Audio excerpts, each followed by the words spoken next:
নমস্কার, মশলাদানিতে তোমাদের সবাইকে স্বাগত। তোমরা সকলে কেমন আছো? আশা করি ভালোই আছো। আমিও ভালো আছি। তাই তোমাদের কাছে চলে এলাম আর একটা নতুন পর্বে, নতুন একটা রেসিপি নিয়ে। স্বাদে গন্ধে ভরপুর একটা আমি রেসিপি নিয়ে এসেছি।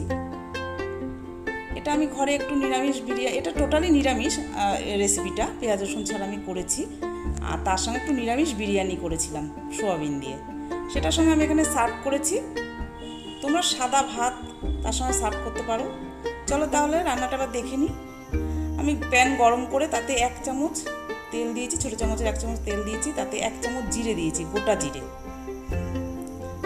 1 ইঞ্চি একটা এলাচ দিয়েছি, দারচিনি দিয়েছি, এলাচ দিয়েছি 3 টুকরো,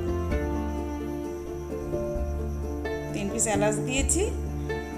এটাকে আমি হালকা একটু ফ্রাই করবো। আর 10-12টা আমি গোলমরিচ দিয়ে দিলাম, কালো মরিচটা, যেটা গোলমরিচ দিয়ে দিলাম। এরপর দিলাম 15 গ্রাম কাজু। কাজুগুলো একটু খুলে দিতে হবে, হালকা হালকা হাতে ফ্রাই করতে হবে, গ্যাসটা একদম সিমে রেখে। তারপর কাঁচা লঙ্কা 2-3টে, যার যেরকম একটু ঝাল পছন্দ, আমি 2টো এখানে কাঁচা লঙ্কা ভেঙে দিয়েছি। আর 1 ইঞ্চ আদা আমি টুকরো করে এখানে দিয়েছি। মশলাটা একটু নাড়াচাড়া করতে হবে। আর 2টো বড় সাইজের টমেটো টুকরো করে আমি এখানে দিয়েছি। একটু ফ্রেশ হলে ভালো হবে। হালকা হাতে নাড়াচাড়া করতে হবে। এটা বেশি ফ্রাই আমি করব না, জাস্ট একটু সতে হবে এইভাবে।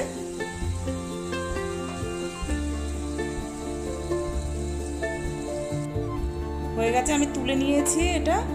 এটা আমি একটা পেস্ট বানাবো। আর এর সঙ্গে আমি 2টো কিউব পনির দিয়ে দিয়েছি। এর মধ্যে আমি একটা পেস্ট করে নিয়েছি মিক্সিতে, মশলা পেস্ট করে নিলাম, এটাই আমার মশলা। এবার আমি পনিরগুলো এইভাবে 300 গ্রাম পনির নিয়েছি, এইভাবে আমি কিউব করে কেটে নিয়েছি। একটু বড় সাইজ করেছি, একদম ছোটো ছোটো করিনি। এবার ওই প্যানের মধ্যেই আমি 2 টেবিল চামচ সাদা তেল আমি দিয়ে দিলাম। 2টো গোটা শুকনো লঙ্কা একটু ফোড়নের জন্য দিয়ে দিলাম। 1 চামচ ধনেপাতা কুচিয়ে রেখেছিলাম, সেটা একটু দিয়ে দিলাম। এবার একটু হালকা একটু সতে করে নিই। ধনেপাতাটা একটু কালারটা চেঞ্জ হবে, বেশি ভাজা হবে না, সেন্টটা থাকতে হবে। বেশি ভেজে ফেললে আবার সেন্টটা চলে যাবে। তো ধনেপাতাটা হালকা একটু ভাজা মতন হয়ে গেছে। এবার আমি ওই যে মশলা পেস্টটা করে রেখেছিলাম, সেই পেস্টটা আমি দিয়ে দিচ্ছি। গ্যাসটা কিন্তু মিডিয়াম ফ্লেমেই থাকবে, বাড়ালে চলবে না। এবার আমি হলুদ দিলাম 1 চামচ, ধনিয়া গুঁড়ো দিয়েছি 1 চামচ, আর লাল লঙ্কা, এখানে কাশ্মীরি যে গুঁড়ো হয় লাল লঙ্কা, সেটা ইউজ করলে বেশি ভালো হয়। তো আমি এখানে এমনি লাল লঙ্কা ইউজ করেছি। দিয়ে ভালো করে মিশিয়ে দিলাম মশলাটার সঙ্গে। একটু কষাতে হবে, বেশি কষানোর দরকার নেই, কারণ আমার যে মশলাটা সেটা আগে থাকতে একটু ফ্রাই করা ছিল। এবার পরিমাণ মতো নুন দিলাম। নুনটা কিন্তু বুঝে দিতে হবে, কেননা আমার এখানে মাখন পড়বে পরে, বাটার যেটা আমি দেবো সেটাই নুন থাকবে। ওই জন্য আমি এখন কিন্তু নুনটা খুব একটা বেশি দেবো না, অল্প নুন দিয়েছি। মশলাটা ভালো করে কষিয়ে নিচ্ছি, হলুদের যে কাঁচা গন্ধটা চলে যাবে। মশলাটা আস্তে আস্তে তেল ছাড়তে শুরু করেছে। এইভাবে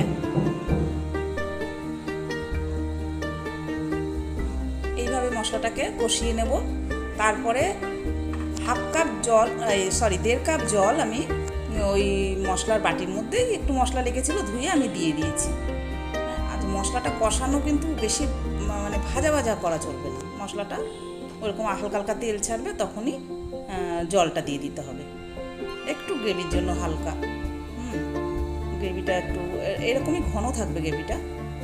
এরপরে আমি একটু কসুরি মেথি হাতে একটু ঘষে নিয়ে ছড়িয়ে দিলাম।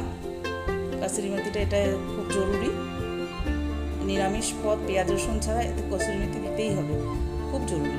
তারপর খানিকটা ধনেপাতা কুচু আমি ছড়িয়ে দিলাম কসুরি মেথির উপরে।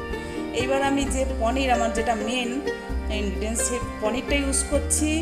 পনিরটা কিন্তু আমি ভেজে ইউজ করব না, আমি কাঁচা এখানে পনিরটা এইভাবে ইউজ করব, তাতে করে রান্নাটার স্বাদ অনেক অংশে বেড়ে যাবে।